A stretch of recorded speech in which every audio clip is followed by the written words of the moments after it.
नमस्कार दोस्तों, आपका स्वागत है। इस वीडियो को लाइक कीजिएगा, चैनल को सब्सक्राइब कीजिएगा और वीडियो को डिफरेंट प्लेटफॉर्म पे शेयर कीजिएगा। आज मैं बात करने जा रहा हूँ, बहुत विकट है और ये इसके पीछे की रणनीति या फिर इन कयासों पर विराम लगने जा रहा है। और जो बात है उसको समझिए।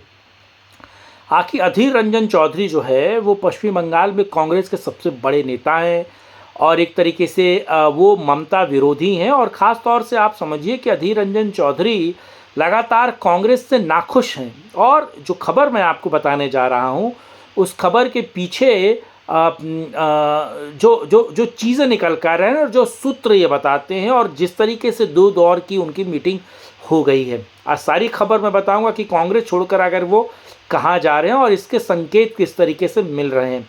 लेकिन वीडियो को पूरा देखने से पहले इस वीडियो को लाइक कीजिएगा, शेयर कीजिएगा, चैनल को सब्सक्राइब कीजिएगा और कमेंट बॉक्स में अगर इससे जुड़ी हुई कोई जानकारी है तो हमें आप बता सकते हैं। अधीर रंजन चौधरी कांग्रेस के सबसे बड़े नेता बंगाल में। अधीर रंजन चौधरी जो संसद में कभी कभी राहुल गांधी और सोनिया गांधी का पक्ष लेने के लिए बहुत कुछ उल्टा सीधा भी बोल देते हैं।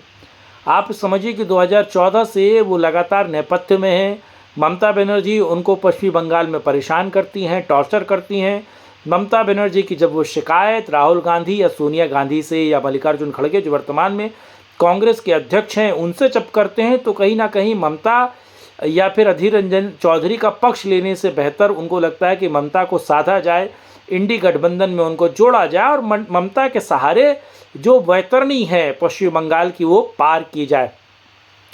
अब ये समझिए कि अधीर रंजन चौधरी कांग्रेस छोड़ने को बेताब है और 2 बार की उनकी मीटिंग अमित शाह से हो चुकी है और शुभेंदु अधिकारी से भी उनकी मीटिंग हो चुकी है। बहरामपुर से वो चुने जाते हैं, लेकिन बहरामपुर और मुर्शिदाबाद 2 ऐसी जगह है जहां से उनके लड़ने की अटकलें आ रही हैं कि उन दोनों में से किसी एक जगह से बीजेपी उनको टिकट देने जा रही है।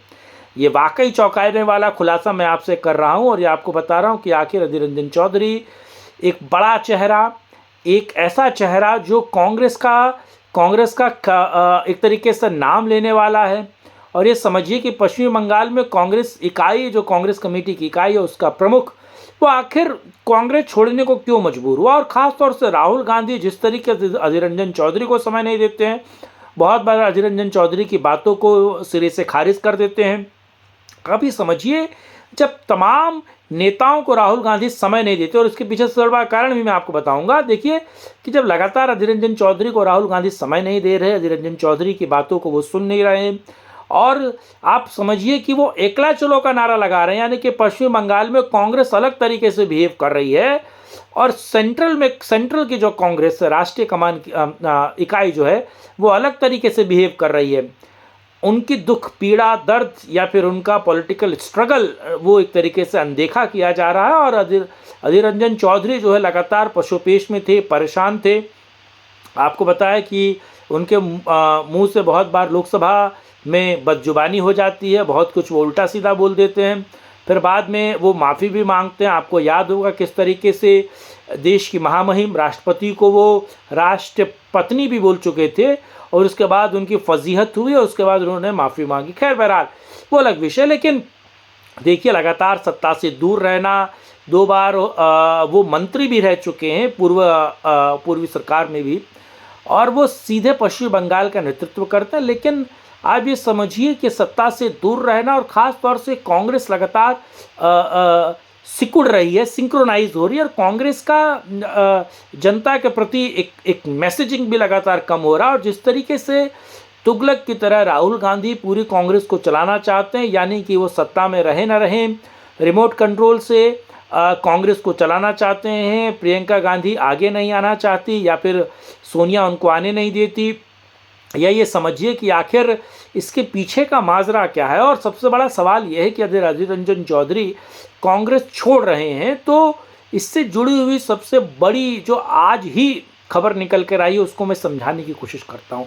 देखिए, ये राजनीतिक सरगर्मियां बहुत दिनों से थी कि अधीर रंजन चौधरी सीधे तौर पे कांग्रेस को बाय बाय करना चाहते हैं। लगातार वो सेंट्रल की जो उनकी कमेटी है उससे वो नाराज़ हैं और तमाम पदों को भी छोड़ने वाले हैं। लेकिन इसके पीछे सबसे बड़ा कारण देखिए, आपको पता है कि किस तरीके से हाई कोर्ट के एक जज हैं जिनको लेकर टीएमसी हमेशा उनकी खिंचाई करती है, उनके खिलाफ आरोप लगाती है और उनको लगातार धमकियां मिलती हैं। और हाई कोर्ट के जज जब अपनी सेवानिवृत्त हो रहे हैं, यानी कि वीआरएस लेकर वो रिटायर हो रहे हैं, और इसीलिए कि वो टीएमसी के खिलाफ जनता के बीच जा सके, यानी कि वो एक्टिव पॉलिटिक्स में जा पाए। यानी कि टीएमसी लगातार उन पे आरोप लगा रही थी कि शिक्षा मंत्री पार्थो जब जेल गए, उनकी गर्लफ्रेंड के पास 50 करोड़ से ज़्यादा कैश मिला, और लगातार टीएमसी उन पे आरोप लगा रही थी, और टीएमसी लगातार उन पे उनके घर पे गुंडों का हमला करवा रही थी, और पुलिस भी मूक दर्शक की तरह देख रही थी।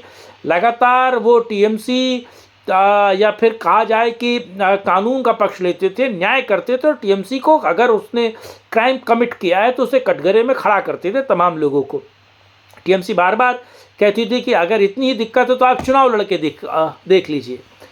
अब वो व्यक्ति चुनाव लड़ने जा रहा है, और आप समझिए कि केवल ना उस व्यक्ति को टिकट मिल रहा है बल्कि अधीर रंजन चौधरी को मिल रहा है। और अधीर रंजन चौधरी ने सीधे तौर पर ये इस बात को कहा है कि जज साहब, अगर हाईकोर्ट से निकलकर आप कांग्रेस ज्वाइन करते हैं, बीजेपी ज्वाइन करते हैं या लेफ्ट ज्वाइन करते हैं पार्टी से अलग, यानी कि टीएमसी के अलावा आप किसी और पार्टी को ज्वाइन करते हैं, तो मेरा पूर्ण समर्थन है। यानी कि पार्टी की गाइडलाइंस के अलहदा अलग अधीर रंजन चौधरी बोल रहे हैं। पार्टी उनके समर्थन में नहीं थी जज साहब के, लेकिन जज साहब के समर्थन में अधीर रंजन चौधरी होते हैं, और एक डील हो गई है। मुझे जहाँ तक सूत्रों की जानकारी है कि अधीर रंजन चौधरी और जज साहब दोनों को बीजेपी टिकट देने जा रहे हैं। इसीलिए आप समझिए कि पश्चिम बंगाल में अभी तक ज़्यादा नामों की चर्चा नहीं हुई और ज़्यादा सीट अभी तक आवंटित नहीं की गई है बीजेपी के द्वारा। और जिस तरीके से उपेक्षा तो हो ही रही थी, लेकिन जज के साथ जिस तरह के मैत्री संबंध अधीर रंजन चौधरी के, और अधीर रंजन चौधरी ने न केवल अपना भला किया बल्कि जज साहब का भी भला किया, और आप समझिए फ्रंट फुट पे आकर जज साहब के लिए वो बैटिंग भी कर रहे हैं। तो इसके पीछे के कारण, इसके पीछे की चीज़ें आप बेहतर मुझसे समझ सकते हैं, और मुझे लगता है कि मैंने सबसे बड़ा कारण तो आपको बता ही दिया। और जिस तरीके से वो पार्टी कमान से नाराज़ हैं और बीजेपी से लगातार उनकी नज़दीकियाँ हैं, और अमित शाह हों या फिर आप समझिए कि नरेंद्र मोदी हो, उनके साथ अभी भी उनके संबंध बुरे नहीं हैं। और ये वक्त सही है, क्योंकि 24 में अगर 370 प्लस की बीजेपी बात करती है और 400 से ज़्यादा सीटों की अगर एनडीए की बात हो रही है, तो क्यों ना इस बहती गंगा में अधीर रंजन चौधरी भी नहा ले। और सत्ता के विपक्ष में रहकर कितने दिन वो सरवाइव कर पाएंगे, जब उनका सबसे बड़ा नेता ही ममता बनर्जी के पीछे पड़ा हुआ है, यानी कि उनकी साए में पल रहा है। ये वीडियो आपको कैसा लगा? वीडियो को लाइक कीजिएगा, शेयर कीजिएगा, चैनल को सब्सक्राइब कीजिएगा, और इससे जुड़ी हुई जानकारी आप कमेंट बॉक्स में मुझे बता सकते हैं। साथ जुड़ने के लिए धन्यवाद। नमस्कार।